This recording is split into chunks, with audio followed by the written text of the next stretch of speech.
Bonjour, c'est Ursule encore. On est le 5 février 2020.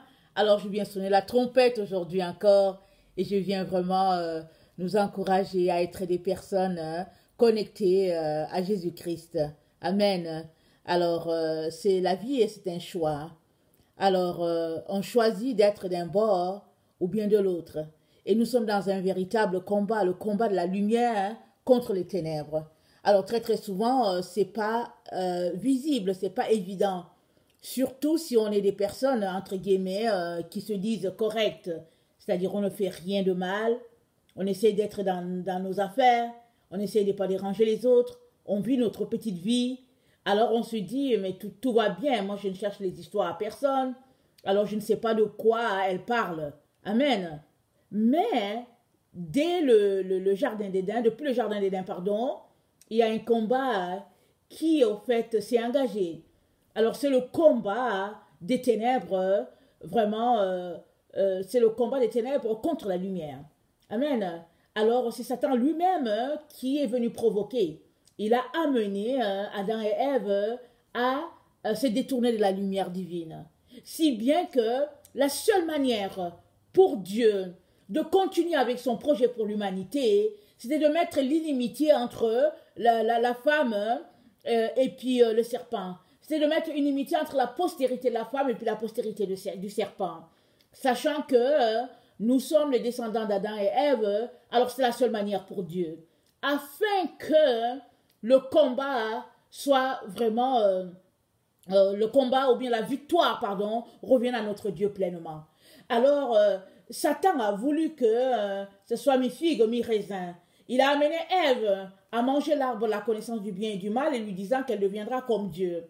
Alors que c'était plutôt le contraire. Ayant goûté à cela et a amené son mari à goûter à cela, leurs yeux se sont ouverts au mal.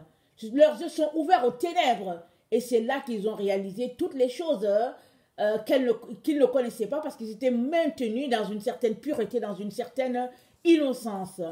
Et alors, à partir de ce moment-là, le Seigneur a dit à l'être humain, en tout cas, si tu veux te retrouver vraiment avec moi pleinement dans ma lumière, il est donc important que tu maintiennes cette inimitié-là que moi-même j'ai établie. Alors, on ne peut donc pas aujourd'hui dire que, bon, c'est pas grave et que, bon, dans le fond, on fait rien de mal. Non, Dieu, qui a établi cette inimitié-là, a lui-même donné les directives à un moment donné à l'être humain. Alors, on a Enoch qui a marché devant Dieu et qui ne fut plus parce que Dieu l'a pris à cause de sa relation de sainteté et de pureté avec Dieu, tellement il aimait Dieu, alors Dieu l'a pris. Mais avant que Dieu le prenne, Dieu lui a donné les instructions qu'il a laissées à ses enfants dans un livre. Et après Enoch, il y a eu Noé, petit-fils à Enoch. Et nous descendons tous de lui, puisque la première terre a été détruite, hein, et 8 hommes ont été sauvés, et Dieu a rempli la terre à nouveau avec, par Noé. Et à un moment donné, il s'est choisi quelqu'un dans la personne d'Abraham, et toutes les instructions ont été données au mont Sinaï par Moïse, afin que le peuple puisse observer ces observations, ces commandements-là. Et alors, tout est établi. La ligne, elle est très bien tracée. Alors, quand tu lis, par exemple, les 10 commandements ou les recommandations de l'Éternel à Israël, tu vois très bien qu'il n'y a pas un mélange entre les deux. Alors, si nous rappelons, quand Akan a péché et que Israël était sur le point de livrer un combat contre Jéricho, alors que Akan a volé, je pense, le manteau de bison et puis tous les bijoux et puis, bon, peut-être l'or qui était là, et que Israël a connu une défaite devant, dans ce combat-là, il fallait trouver la personne. On ne pouvait pas laisser. Alors, nous, aujourd'hui, on va dire, oh non, mais ça fait pitié. Pourquoi Dieu l'a brûlé, lui, et puis sa femme qui n'a rien à y voir, et les enfants? Mais Dieu voulait ôter le mal de son peuple, parce qu'il ne pouvait pas avoir la victoire sur le péché s'il y avait quelqu'un en lui qui traînait le mal, et ce mal allait se perpétuer dans des générations et des générations. Donc Dieu a, en tout cas, Dieu a donné le jugement. Akan devait mourir. Sa femme avec. tous ses effets avec, brûlés. Je pense que c'était dans la vallée de Accor. C'est là que tout a été fait, tout a été brûlé. Et là, Israël a eu sa victoire à nouveau. Et ils ont pu posséder la terre promise.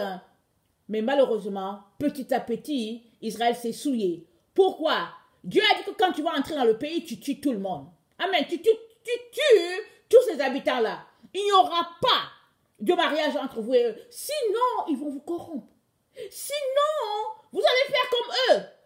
Mais Israël, en tout cas après toutes ces années de souffrance, Israël s'est tout simplement établi, tranquille. Et petit à petit, ils ont commencé à donner leurs filles en mariage aux autres. Et il y a eu tout ce mélange-là, si bien que petit à petit, toute la terre a été polluée. Mais aujourd'hui, Dieu annonce sa venue par son Fils, le second retour de Christ, bien sûr, venant établir son règne et son royaume sur la terre. Alors, quand on lit Ésaïe et puis Jérémie, on a l'information que, à nouveau, il y aura de la descendance de David, il y aura un juge sur la terre d'Israël. Et toute la terre se retrouvera là-bas en Israël pour rendre hommage à ce Dieu-là. Ça, c'est dans le temps de millénium. Tout est décrit. Je vous encourage à lire Ésaïe et puis Jérémie. Ça décrit, ça parle vraiment du temps messianique, de ce millénium-là, et puis tout est décrit. Dieu dit qu'il va se choisir encore, que David ne manquera pas de juge sur son trône. Alors, il dit, je ressusciterai encore David. Mais au fait, il va mettre quelqu'un de la descendance de David encore, afin que le plan que Dieu a établi depuis longtemps puisse se réaliser. Et pour cela, nous avons besoin de marcher dans la lumière. Si tu te retrouves à marcher comme le commun des mortels ou bien le commun des, entre guillemets, des chrétiens, tu ne vas pas te retrouver vraiment à faire partie de ces élus-là. Les élus, au fait, ceux-là qui seront sauvés par le Seigneur Jésus. Il est donc très, très important que nous puissions choisir, que nous puissions faire la différence entre, au fait, une vie pleinement dans la lumière et puis une vie, par exemple, dans une pénombre, ou bien une vie où la lumière est à 4 cinquièmes et puis un peu de ténèbres. C'est lumière jusqu'au bout. Alors, le Seigneur a ses principes, il a sa manière de faire, il a sa façon. On ne peut pas dire que quand même, il ne faut pas exagérer, comme on a l'habitude de dire, que mais dans le fond, quand même, les gens ne sont pas si mal et tout. Et puis même quand on lit, au fait, la parabole des 10 vierges, on peut dire, mais dans le fond, elles sont quand même parties accueillir le Seigneur. Comment se fait-il que il les a encore rejetées et puis les a traitées de folles? On peut raisonner comme ça. Ça, c'est les émotions et les sentiments. Ça ne conduit pas au ciel, je préfère te le dire. Si tu es quelqu'un qui est rempli d'émotions, de pitié, tu n'iras nulle part. Celui qui marche selon le Seigneur Jésus, tu marches selon la justice. Tu marches selon la droiture. Tu t'en tiens à ce que Dieu a dit. Et si, à côté, ce n'est pas ça, que la personne soit de ta famille ou pas, et tu tranches et puis tu continues ton chemin. C'est comme ça. Ceux qui marchent avec le Seigneur. C'est des gens qui marchent selon la droiture des Écritures, selon l'exactitude de la parole. Ils ne marchent pas clopin selon les sentiments. Amen. Alors, il est donc très, très important que nous puissions vraiment savoir exactement où nous sommes et comment faire. Alors, pour cela, je viens apporter un enseignement sur ton attitude à tout à y voir. Amen. Ton attitude à tout à y voir. Parce que souvent, on pense que, bon, il suffit juste d'être correct, entre guillemets. On fait nos efforts. Mais ton attitude à tout à y voir. Alors, si on regarde le psaume 119, le verset 130, nous avons une information vraiment assez capitale. Parce que très souvent, on lit la parole, n'est-ce pas? 4 personnes peuvent lire la parole de Dieu, peut-être tous les jours, mais peut-être des 4 personnes, il y a une seule qui aura la révélation dans la parole. Il y a une seule qui va saisir la parole pleinement, ou bien disons à un certain niveau, et les autres vont juste la lire, et puis les autres, la parole sera juste une lettre pour eux. Et l'autre personne, elle la saisit. Mais souvent, en fait, la différence se retrouve au niveau de l'attitude de la personne. On va lire le psaume 119, le verset 130, on connaît cela. Le psaume 119, c'est le psaume le plus long. Alors, le psaume 119, le verset 130 dit « La révélation de tes paroles est claire. Elle donne de l'intelligence aux simples. J'ouvre la bouche, 131, car je suis avide de tes commandements. On va s'arrêter là, ok? La révélation de tes paroles est claire. Alors, ce qui est clair, c'est la révélation de la parole de Dieu. Si la parole ne t'est pas révélée, tu as beau la lire, elle va demeurer une lettre pour toi. Tu as beau la lire, et tu vas trouver l'explication dans ce que telle personne a dit, dans ce que tel théologien a dit, dans ce que tel commentaire a dit. Tu t'en tiendras à cela. Et c'est tout. Mais, si tu lis la parole de manière à connecter à Dieu, alors cette parole te dit que c'est la révélation des paroles de l'Éternel qui envoie la lumière. Parce que ça dit la révélation des paroles, c'est ça qui est clair. Éclairer, c'est envoyer la lumière. Alors, c'est envoyer le soleil dans ta vie. Amen. Alors, la révélation des paroles de l'Éternel envoie la lumière dans nos vies. Mais comment? Ça nous dit, ça donne l'intelligence au simple. Alors, ton attitude a tout à y voir. Quand tu lis la parole, comment viens-tu lire la parole? Avec tes gros sabots peut-être, hein? Ou bien viens-tu humblement? Parce que Dieu résiste aux orgueilleux, dit sa parole, mais il fait grâce aux humbles.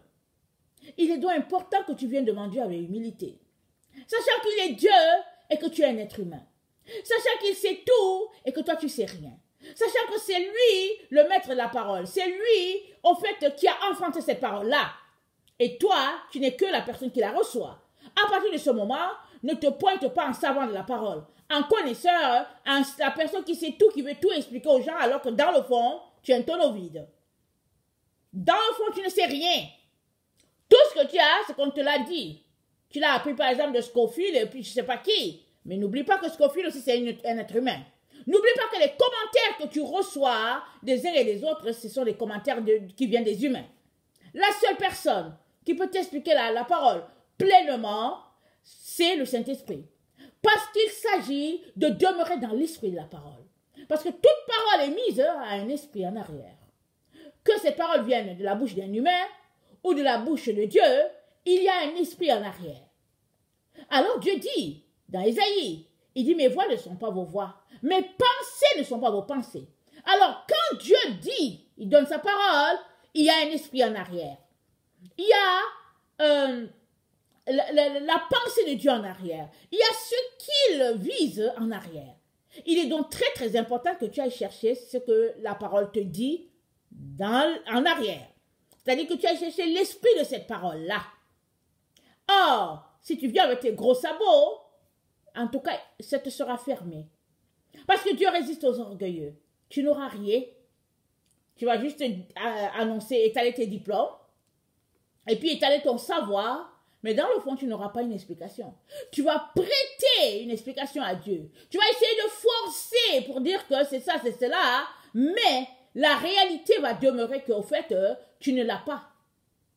C'est ça qui fait que, peut-être, la révélation de la parole, tu ne l'as pas. Parce que toute parole, comme je l'ai dit, a un esprit. Et qu'est-ce qu'il y a en arrière? C'est pour cela que deux personnes vont s'asseoir pour écouter une personne. L'un va savoir que celui-là, c'est un, comment on appelle ça, un séducteur. L'autre ne va rien voir. Amen. L'un va s'asseoir pour dire, oh, quelle parole, quel pasteur, gna, gna, gna, gna, gna. Mais au fait, ce n'est qu'un séducteur qui est là devant toi. Parce que Dieu a donné à l'autre de voir l'esprit en arrière. C'est pourquoi il est très très important quand tu t'assois pour écouter quelqu'un, il faut dire au Seigneur, Seigneur, montre-moi l'esprit en arrière de la personne. Et une fois que le Seigneur te montre l'esprit en arrière de la personne, tu vas comprendre tout de suite que le message a beau être beau, alors ce n'est qu'un paquet bien emballé. À l'intérieur, c'est rempli de ronces, d'épines et puis de pourriture. Très très important.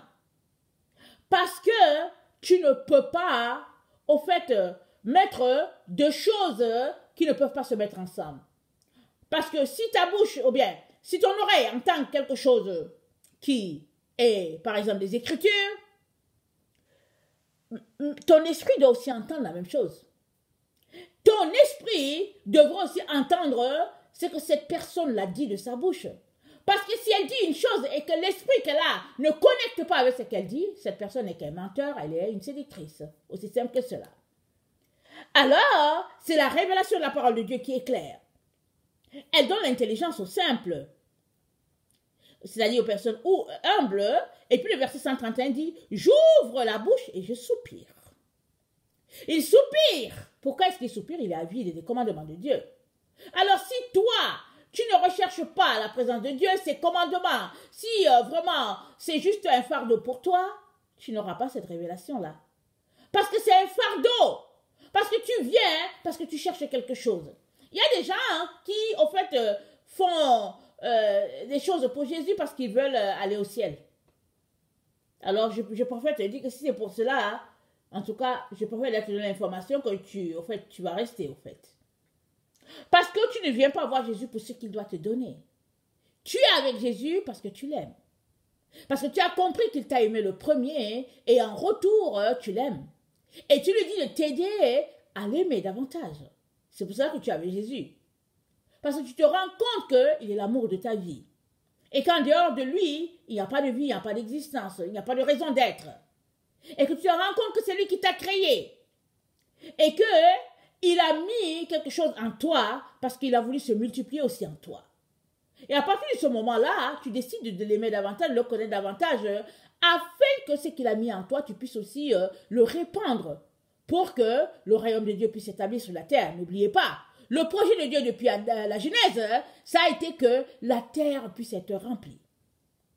Il a dit, multipliez-vous, remplissez la terre, assujettissez-la. C'est ça qu'il a dit dès le départ. Il n'a pas changé sa parole. Sa parole est sortie, elle ne retournera pas à lui sans avoir accompli ce pour qu'elle a été envoyée. Alors si toi, tu te places en ennemi de Dieu, c'est tant pis pour toi. Parce que la parole que Dieu a déclarée, elle va toujours s'accomplir.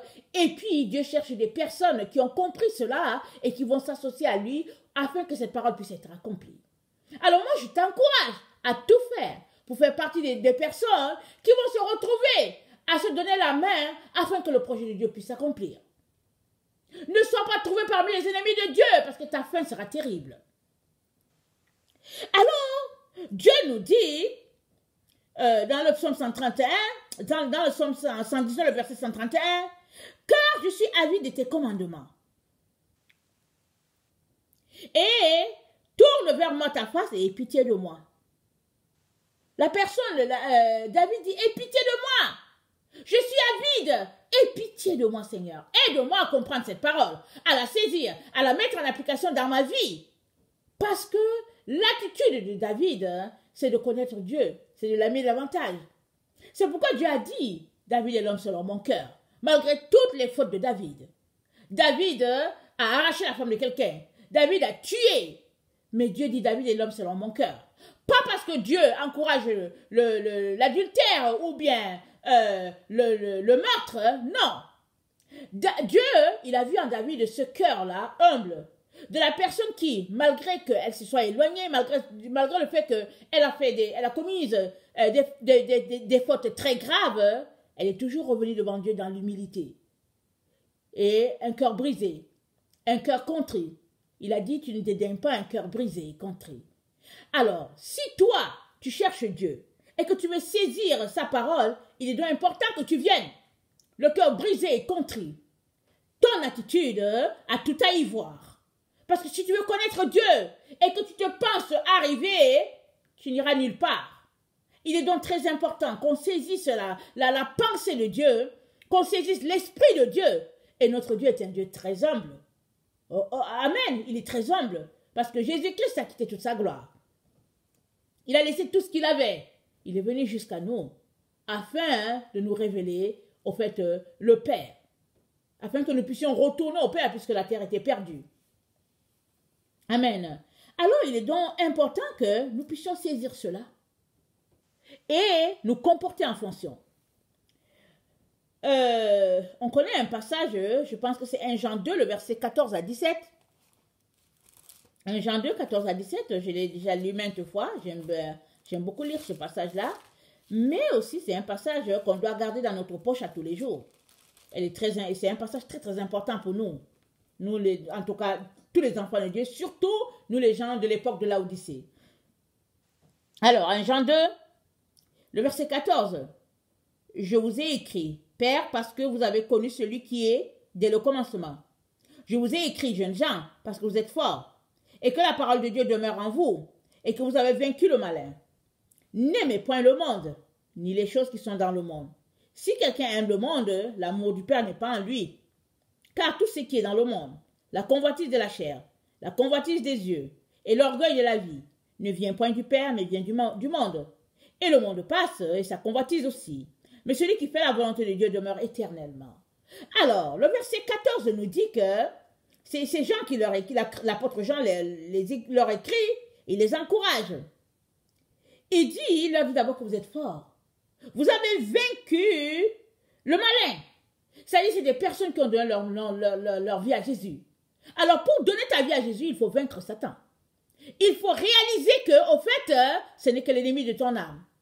Et à partir de là, tu le quittes, tu décides de suivre Jésus. Mais les choses ne s'arrêtent pas là. Ce n'est que le début du commencement, comme on peut dire. Ce n'est que là que tu commences à écrire ta première lettre de Jésus. Ce n'est que là que tu es en train d'écrire, tu as ton stylo, tu as le point, tu es en train de vouloir écrire ta lettre J. Parce que tu ne l'as pas encore écrit. Parce que pendant que tu es en train de vouloir écrire cette lettre afin de l'imprimer en toi, dans ton cœur et dans tout ton être, Satan va se retrouver sur ton chemin. De manière à t'arracher à nouveau à lui. Et l'apôtre Jean te dit, voilà, le secret c'est de ne pas aimer le monde. Ni les choses qui sont dans le monde. Alors il dit c'est ça. Et il te dit, tout ce qui est dans le monde, la convoitise de la chair, la convoitise de tes yeux, l'orgueil de la vie, ça c'est du monde. L'orgueil de la vie, c'est quoi? Ouais, j'ai tel diplôme, j'ai un poste à tel endroit, je suis ceci, et puis bon, tu viens, tu étales tes connaissances. Ou bien, tu viens, tu étales tes habits, tout ce que tu as. Ou bien, tu viens étaler ton savoir, et puis bon, le nom de ta famille et tout ça. Tout ce que, c'est-à-dire, j'en passe. Vous savez, c'est quoi l'orgueil de la vie? Alors, il dit tout ce qui est dans le monde, la convoitise de la chair et la convoitise, tout ça, il dit, ça passe. Ou bien tu viens, tu gares ta voiture 4x4, tu veux que les gens regardent qui tu es. Ou bien tu viens, tu as une maison, tu veux que les gens regardent ta maison quand les gens viennent dire « Waouh, quelle belle maison !» Il dit tout ça, c'est l'orgueil de la vie. Il dit tout cela, ça passe. Il dit mais, ce qui demeure, il dit c'est ton amour pour le Seigneur. Il dit, ce qui demeure, c'est ta relation pour Jésus. Pour cela, il te dit, laisse ces choses-là. Convoitise des yeux, convoitise de la chair, orgueil de la vie. Laisse tout cela et tu vas pouvoir imprégner le caractère de Jésus en toi. Parce que ton attitude a tout à y voir. Amen. Ton attitude a tout à y voir en ce qui concerne la compréhension des Écritures. Parce que vous pouvez être là à 2, à 10. 2 personnes vont saisir la pensée et les 8 autres, ils ne vont pas saisir. Parce que pendant qu'ils sont là, peut-être que leurs motifs sont autres. Bon, ils viennent, bon, j'ai tel diplôme, j'ai tel titre, et puis patati, et puis patata, et puis tatata, et puis bon, voilà. Mais Dieu nous dit, il y a une manière de faire. Il y a l'esprit de l'écriture. Sinon, nous dit 2 Corinthiens 3, le verset 16, le verset 6, pardon, je vais le lire. 2 Corinthiens 3, le verset 6, ça dit ceci. Il nous a rendu d'être capables d'être ministres d'une nouvelle alliance, non de la lettre, mais de l'esprit, car la lettre tue, mais l'esprit vivifie. Alors, nous avons déjà parlé que nous sommes la génération d'une nouvelle alliance. Dieu a imprégné cela dans notre cœur. La nouvelle alliance, c'est la relation, c'est l'intimité que nous avons avec le Seigneur et il nous parle cœur à cœur. Et ça, c'est ta relation avec le Seigneur. C'est ta relation avec ton Seigneur qui va faire que tu vas l'entendre parce que sa loi est tracée dans ton cœur. Elle est là dans ton cœur, si du moins tu le cherches. Si du moins tu passes ton temps à enlever toutes les épines et les ronces qu'il y a autour. Parce que la Bible dit que c'est du dédain de l'homme que viennent les mauvaises pensées. Les adultères, les impudicités, c'est du dédain. Et tout dépend de ce que tu mets en toi. N'oublions pas, Jésus a dit, l'œil, au fait, c'est la lampe de ton cœur. C'est la lampe de ton corps. C'est l'œil. Donc, ce que tu regardes, tu fais entrer les choses dedans. Alors, tes yeux, qu'est-ce que tu fais avec? Alors, moi, je dis d'habitude, je dis à mes enfants, on ne peut pas contrôler un enfant, même surtout quand il a grandi, tu peux pas le contrôler. Alors, qu'est-ce qu'il regarde sur son petit cellulaire, sur sa petite tablette, pendant que tu es dans ta chambre, qu'est-ce que l'enfant regarde? Alors, je ne manque pas de leur donner une leçon de vie. À tous les jours presque, sinon à chaque semaine. Et puis souvent quand je commence, ils me disent déjà oui maman on sait. Et ils me répètent la phrase. Mais il est important que je puisse leur répéter ça à tous les jours. À chaque fois que je peux. Parce qu'il est important que l'enfant saisisse qu'il faut qu'il fasse très attention. Alors, je passe le temps à dire à mes enfants, et c'est sûr que vous n'êtes pas mes enfants biologiques, mais je vous encourage à avoir cette pratique-là. Je passe le temps à dire à mes enfants, regardez-moi, je ne regarde pas ce que vous regardez. Amen. Je ne regarde pas ce que vous regardez. Quand vous me voyez avec mon ordinateur, ma tablette, je suis en train de chercher une information, peut-être pour mon message, et puis l'autre, c'est que peut-être qu'il y a un message que je suis en train d'écouter en ligne, que je suis, ça, c'est là que je suis. Mais tout ce qui est film, je sais pas quoi, je ne regarde pas ça, je n'ai pas le temps pour ça. Alors, je leur dis ça pour qu'ils saisissent que, au fait, ils font entrer beaucoup de choses par leurs yeux. Et ça entre dans leur âme. Parce que l'œil, c'est la porte de notre âme. Notre âme, rappelons-nous, c'est le domaine de notre intellect, les émotions, la volonté, tout est là. Alors, si tu regardes quelque chose avec tes yeux, alors c'est là que Satan accroche beaucoup de personnes. Ils regardent une publicité et puis ils disent, oh, il me faut la chaussure là. Cette femme-là, elle a trouvé cette chaussure rouge ou là. Et puis, c'est dans quel magasin? Et puis, on court pour aller chercher cela. Et la Bible nous dit, par la bouche de l'apôtre Paul, la convoitise des yeux nous dit de nous méfier.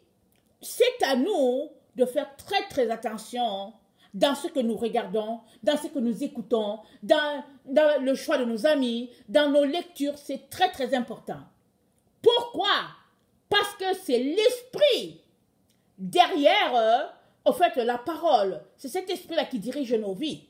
Si c'est l'esprit de Dieu, alors nous allons saisir la parole de Dieu, elle nous sera révélée.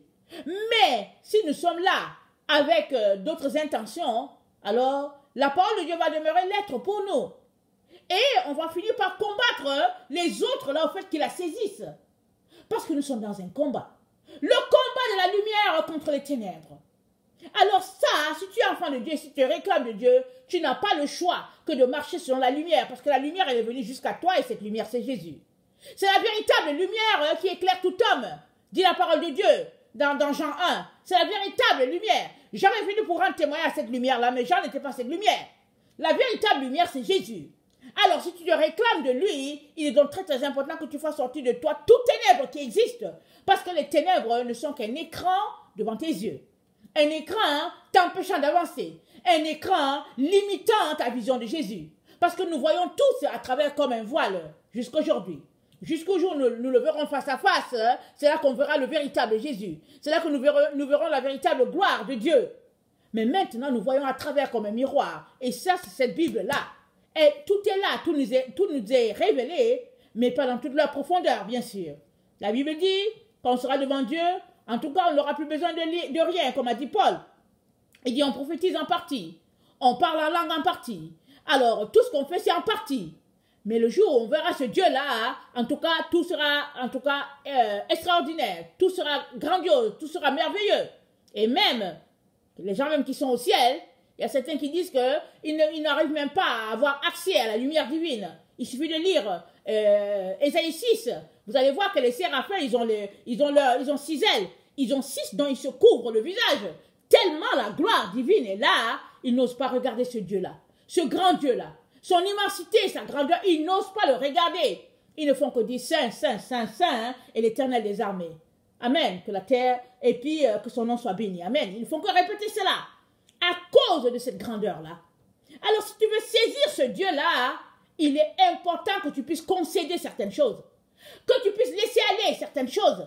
Parce que tu ne peux pas en même temps marcher dans le monde et puis en même temps marcher avec Dieu. Ça ne se fait pas. Tu dois choisir.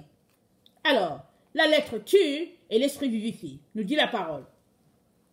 Le psaume 19, le verset 7 à 10, nous dit ceci. Le psaume 19, le verset 7 à 10. Il se lève à une extrémité des cieux et achève sa course à l'autre extrémité. Rien ne se dérobe à sa chaleur. La loi de l'Éternel est parfaite, elle restaure l'âme. Le témoin de l'Éternel est véritable, il rend sage l'ignorant. Je répète, Le témoin de l'Éternel est véritable, il rend sage l'ignorant. Si tu es ignorant, si tu te vois ignorant que tu viens devant Dieu, il va t'aider. Mais si tu viens avec tes gros sabots, alors tu ne saisiras rien. N'oublie pas, ton attitude a tout à y voir. Les ordonnances de l'Éternel sont droites, elles réjouissent le cœur. Les commandements de l'Éternel sont purs, ils éclairent les yeux. La crainte de l'Éternel est pure, elle subsiste à toujours. Les jugements de l'Éternel sont vrais, ils sont tout justes.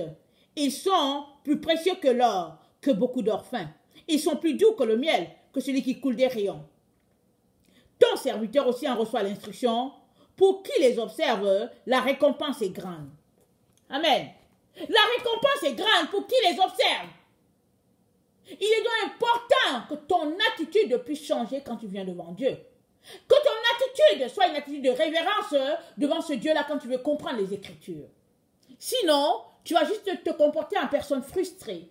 Tu vas penser que Dieu fait acception de personne, mais dans le fond, il n'en fait pas. C'est toi plutôt qui, au fait, ne te dispose pas de manière à saisir sa parole. C'est toi plutôt qui ne te dispose pas de manière à recevoir l'esprit de la parole. Alors, la parole de Dieu a un esprit. C'est l'esprit de Dieu en arrière de cela. Il est donc très, très important que tu puisses te connecter à cela. Que le Seigneur nous donne de saisir ces choses-là élémentaires afin que nous puissions avancer dans notre marche avec lui. Amen. Soyez bénis. Si tu es quelqu'un qui ne connaît pas le Seigneur, je viens t'encourager à lui donner ta vie. Parce que Jésus-Christ, c'est le seul chemin, c'est la seule vérité, c'est la seule vie. Soyez bénis. Je vous aime beaucoup et Dieu davantage. Je vous reprends dans l'autre vidéo. Merci.